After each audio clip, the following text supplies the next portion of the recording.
아침 목사에 오신 여러분들을 환영하고 축복합니다. 특별히 오늘은 목요일 아침인데요. 목요일은 어쩌면 한 주간 제일 힘든 날 중에 하나죠. 하지만 또 우리가 목요일 또 잘 보냈을 때 주말 기다리고 있으니까 오늘 하루 힘차게 시작했으면 좋겠습니다. 오늘은 야곱의 축복이라는 제목을 가지고 창세기 49장 1절부터 33절까지 말씀을 좀 더 살펴봤으면 좋겠습니다. 우리 먼저 1절과 2절 말씀 같이 한번 읽어볼까요? 같이 읽도록 하겠습니다. 야곱이 그 아들들을 불러 이르되 너희는 모이라. 너희가 후일에 당하리를 내가 너희에게 이르리라. 너희는 모여 들으라. 야곱의 아들들아, 너희 아버지 이스라엘에게 들을지어다. 예, 야곱이 이제 그 아들들을 불러 모았다라고 이야기를 합니다.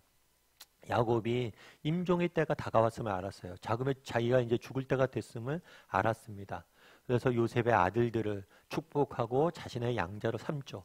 이후에 갈등을 없애기 위해서. 그런 다음에 요셉을 축복합니다. 그런 다음에 요셉의 모든 아들들을 다 불러 모아요.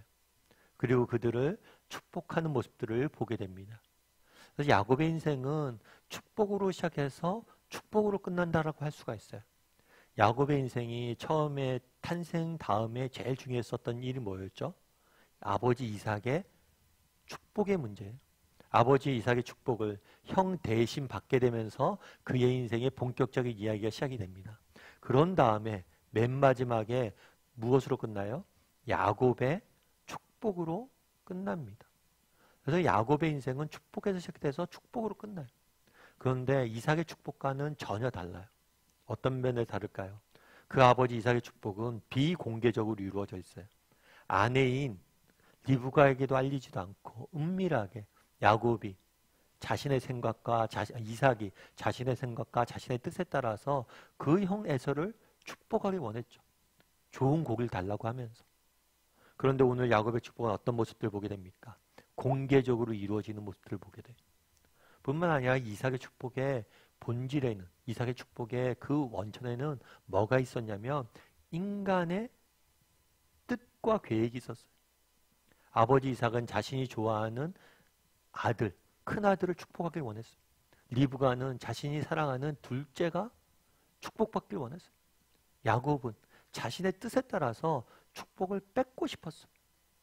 그런데 오늘 본문에는 어떻게 됩니까? 인간의 뜻이 아니라 하나님의 뜻대로, 하나님의 계획대로 정말 각 아들을 향한 하나님의 뜻과 계획을 선포하는 모습들을 보게 됩니다. 그래서 오늘 본문에 뭐라고 되냐면 너희 아버지 이스라엘에게 들을지어다 라고 이야기하는 거예요.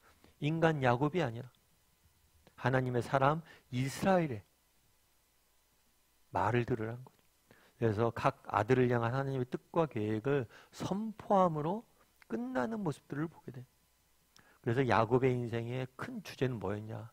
처음엔 자신의 뜻과 계획을 추구하는 사람이 자신의 뜻과 계획, 자신의 바램을 자신의 힘으로 쟁취하려던 야곱이었습니다. 그런데 야곱의 마지막 순간은 어떤 모습이에요? 자신의 뜻과 계획이 아니라 하나님의 뜻과 계획을 하나님의 능력을 의지해서 선포하는 야곱의 모습으로 바뀌어진 것을 성경을 보여주고 있는 거예요. 그러면 우리도 마찬가지라는 거죠. 정말 우리는 어때요? 정말 하나님의 뜻을 추구하는 사람이에요? 뜻과 계획을 추구하는 사람이에요? 인간적인 뜻과 계획, 바램을 추구하는 사람? 여전히 우리는 이삭의 축복을 받는 야곱에 머물러 있습니까? 아니면 정말 자녀들 축복하는 야곱의 모습에 가깝습니까? 한번 돌아봤으면 좋겠어요. 나는 무엇을 추구하는 사람인지, 인간의 뜻과 계획을 추구하는 사람인지 아니면 하나님의 뜻과 계획을 추구하는 사람인지, 정말 하나님의 뜻과 계획을 추구할 줄 알았으면 좋겠어요. 왜요?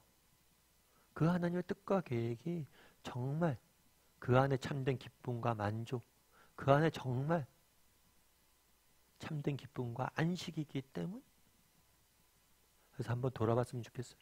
나는 무엇을 추구하는 사람인지, 과거의 야곱에 있는지 아니면 정말 지금의 야곱의 모습에 있는지 한번 돌아봤으면 좋겠고, 정말 인간적인 뜻과 계획이 아니라 내 인생을 향한 하나님의 계획은 뭘까? 뜻은 뭘까? 내 인생을 향한 바람은 뭘까?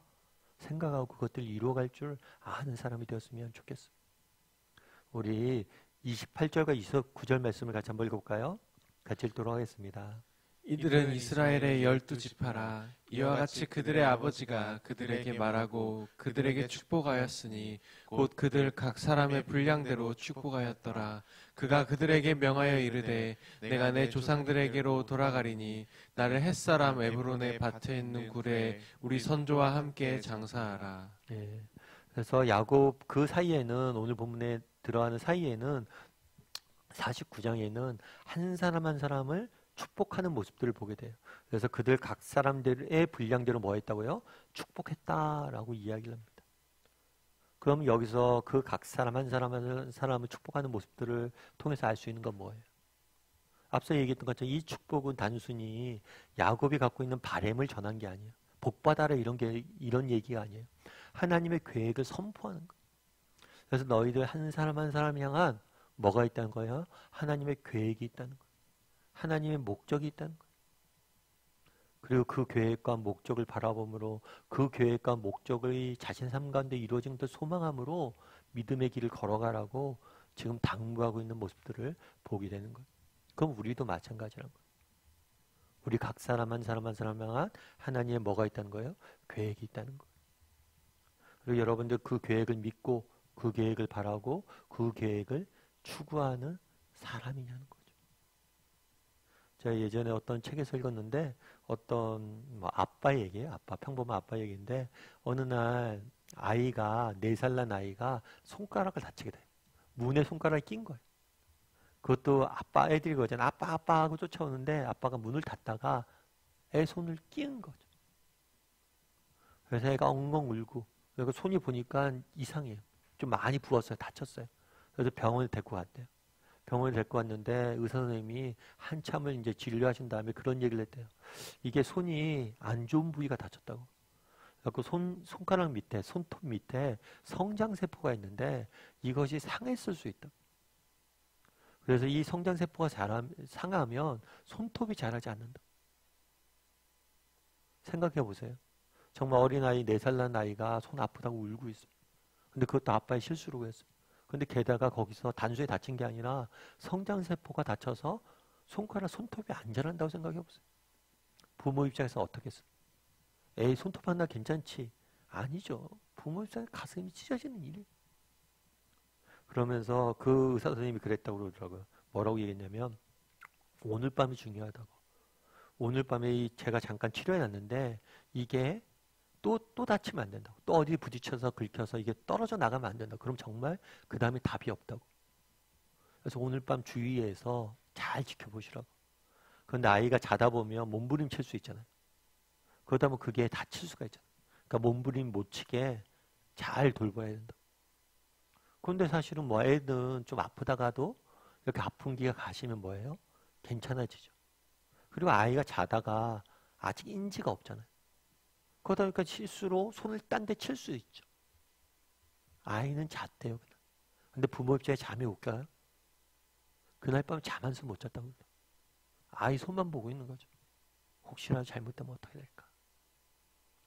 그럼 나중에 그런 얘기 했대요. 애가 자란 다음에 너 그때 기억나니? 손가락 다쳤을 때? 애가 알까요? 몰라요. 모르지만 다 보고 있었다는 거예요. 참 그 얘기를 하면서 하나님에 대한 이야기를 쭉 써놨더라고요. 참 제가 공감이 됐어요. 그날에 이야기하잖아요. 각 사람 한 사람을 향한 하나님의 계획이 있고 그것도 우리 주님께서 이루어 가실 것이다. 정말 우리는 모를 수 있어요. 나를 위한 하나님의 계획이 있을까? 아니요. 정말 여러분 한 사람 한 사람 향한 하나님의 선한 계획이 있다는 거예요. 그리고 그것들을 우리 삶 가운데 이루어가길 원하신다는 거예요. 야곱이 처음엔 그 하나님의 계획을 바라보기보다는 내 뜻과 내 계획, 내가 원하는 것들, 내 바람들만 추구했어. 그런데 마지막엔 어떻겠습니까? 내 삶 가운데 하나님의 계획이 이루어지길 소망하는 모습들을 보게 돼요. 왜요? 그것이 더 좋은 것이기 때문이에요. 내 생각보다, 내 계획보다 하나님의 계획이 우리 인생에 더 선하고 아름답고 좋기 때문이에요. 그래서 그것들을 추구하는 사람들이 변했음을 보게 됩니다. 오늘 하루 우리도 그런 사람이 되었으면 좋겠어요. 때로는 앞이 캄캄하고 안 보인다 할지라도 우리 한 사람 한 사람을 향한 하나님의 계획이 있다. 그리고 그 계획이 우리 삶 가운데 이루어지길 위해서 기도하고 정말 바랄 줄 아는 저와 여러분이 되기를, 또 그런 사람인지 다시 한번 묵상해 볼 줄 아는 오늘 하루가 되기를 주님의 이름으로 소원합니다.